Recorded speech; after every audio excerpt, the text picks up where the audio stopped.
बिस्मिल्लाहिर्रहमानिर्रहीम। आज हम डिस्कस करते हैं सलूशन। तो सलूशन हमारे पास क्या है? सलूशन हमारे पास असल में एक कम्बिनेशन होता है। तो मोर देन टू सब्सटेंस जब कंबाइंस होता है और हमें जो प्रोडक्ट मिलता है इनसे, तो इसको हम कहते हैं सलूशन। मिसाल के तौर पर तो चलो स्टार्ट करते हैं सलूशन।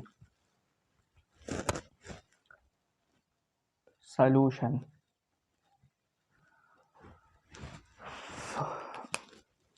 सलूशन हमारे पास a homogeneous mixture of two or more than two substances or more than two substances are combined। ये तो मैंने पहले लिखा है, ठीक है। then two substances is called क्या? solution, ठीक है। तो सॉल्यूशन में हमारे पास एक होमोजीनियस मिक्सचर ऑफ टू और मोर देन टू सब्सटेंस जब कंबाइन हो जाती है तो इसको हम कहते हैं सॉल्यूशन, ठीक है। तो यहाँ पर ये जो बेसिक टर्म्स मैंने होमोजीनियस मिक्सचर लिख दिया है, तो मैंने ये प्रीवियस लेक्चर में ये कंपाउंड और मिक्सचर के डिफिनेशन में मैंने ये एक्सप्लेन भी किया था, लेकिन यहाँ पर मैं थोड़ा बहुत फिर एक्सप्लेन करता हूँ कि होमोजीनियस मिक्सचर हमारे पास क्या होता है।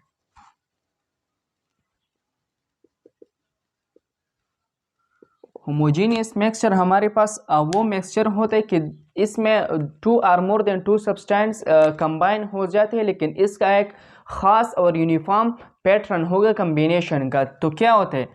एक यूनिफॉर्म कम्बिनेशन होता है सब्सटेंसेस के, ठीक है।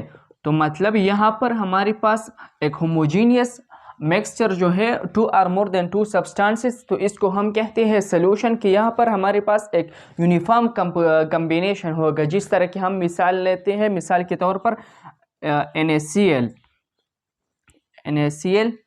डिज़ॉल्व इन वाटर, तो वो हमारे पास एक यूनिफॉर्म कंपोजिशन बनाते हैं, ठीक है। Uniform pattern dissolve in water, तो ये क्या है? हमारे पास सॉल्यूशन है। तो जनरली सॉल्यूशन हमारे पास कंपोज है टू बेसिक टर्म्स। एक हमारे पास सॉल्वेंट है, दूसरा हमारे पास सॉल्यूट या solute in solvent. Generally solution are composed of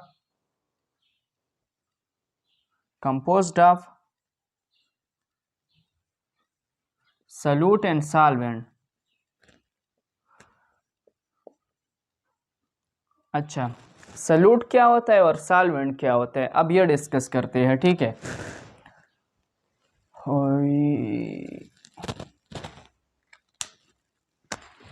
solute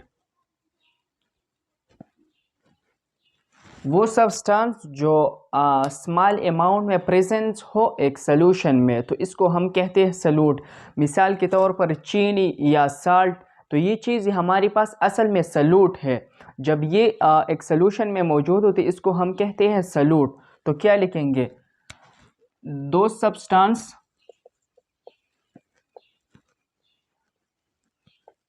which are present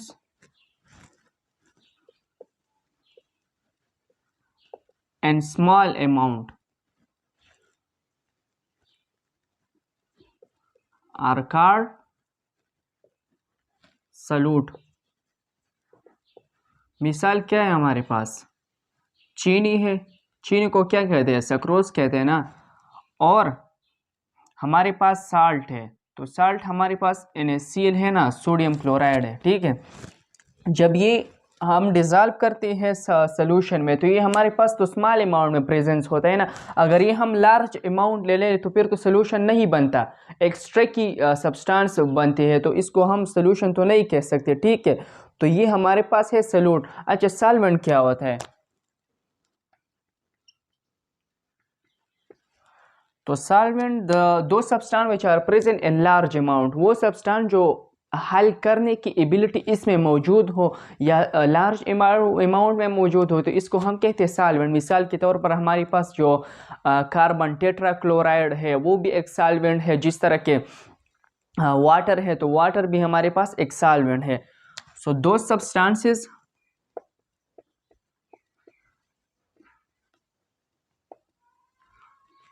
which are present in large amount। मिसाल क्या है हमारे पास,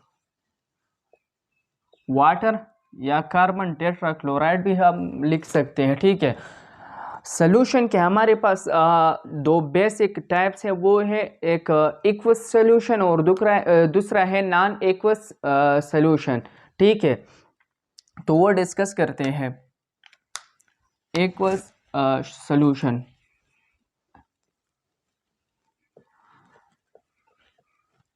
एक्वस सोल्यूशन, ये जो एक्वा आपको नजर आता है, aqua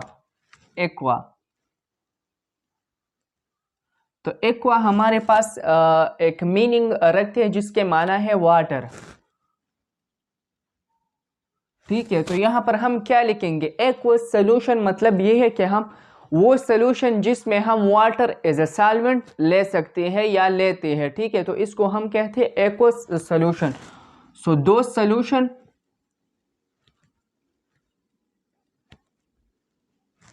in which the water is used क्या as a solvent। वो सोल्यूशन जिसमें हम वाटर यूज करते हैं एज अ सॉल्वेंट, तो इसको हम कहते हैं aqueous solution.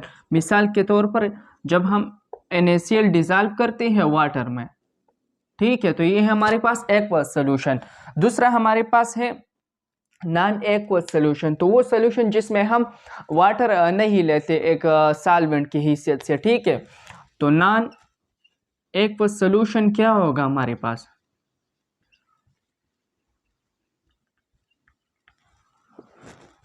those solution in which the water is not used as a solvent, those solution in which the water is not used as a solvent,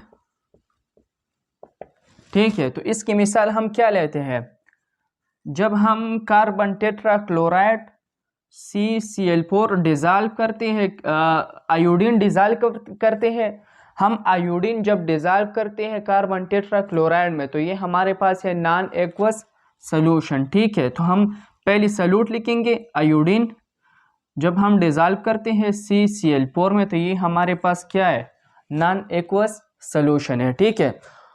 तो यहाँ पर बेसिक MCQs क्या है, बेसिक MCQs ये है कि सोल्यूशन में हमारे पास क्या होते हैं, एक्स मिक्सचर होते हैं, तो वो मिक्सचर होमोजीनियस मिक्सचर होता है, ठीक है। तो MCQs एक ही हो गया, ठीक है। दूसरा MCQs क्या है कि हमारे पास ये जो सोल्यूशन होता है वो बेसिकली कितनी चीज़ों से बनते हैं, तो वो दो चीज़ों से, सॉल्यूट एंड सॉल्वेंट से, ठीक है। तो दूसरा हमारे पास जो MCQs आते हैं तो वो ये है कि सॉल्यूट एंड सॉल्वेंट, ठीक है, बहुत ही बेसिक MCQs। अच्छा, फिर सॉल्यूट क्या होते हैं, सॉल्यूट तो वो होते हैं तो जो स्मॉल अमाउंट में हम लेते हैं, ठीक है। तो इस तरह भी आता है कि NaCl, सक्रोज या वाटर, इसमें सॉल्यूट क्या है और सॉल्वेंट क्या है, तो हम क्या लिखेंगे कि NaCl जो है वो सॉल्यूट है। तो सॉल्वेंट में भी इस तरह आ सकता है कि मिसाल के तौर पर अगर इस तरह MCQs आ जाए कि which one of the following are use as a solvent, तो यहाँ पर एक कार्बन टेट्राक्लोराइड होगा, दूसरा NaCl होगा, सक्रोज होगा या ऑल ऑफ दिस होगा। तो सॉल्वेंट क्या है हमारे पास, वो CCl4 है, ठीक है।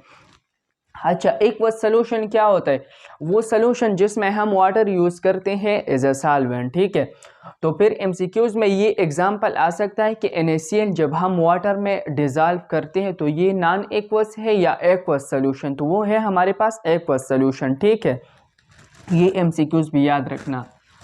और नॉन एक्वस में भी यहाँ आ सकते हैं इस तरह के MCQs कि जब हम आयोडीन डिजॉल्व करते हैं कार्बन टेट्राक्लोराइड में, तो कार्बन टेट्राक्लोराइड हमारे पास जब डिजॉल्व करते हैं आयोडीन, तो ये हमारे पास एक्वस सोल्यूशन है या नॉन एक्वस सोल्यूशन है, तो हम क्या लिखेंगे, नॉन एक्वस सोल्यूशन, ठीक है।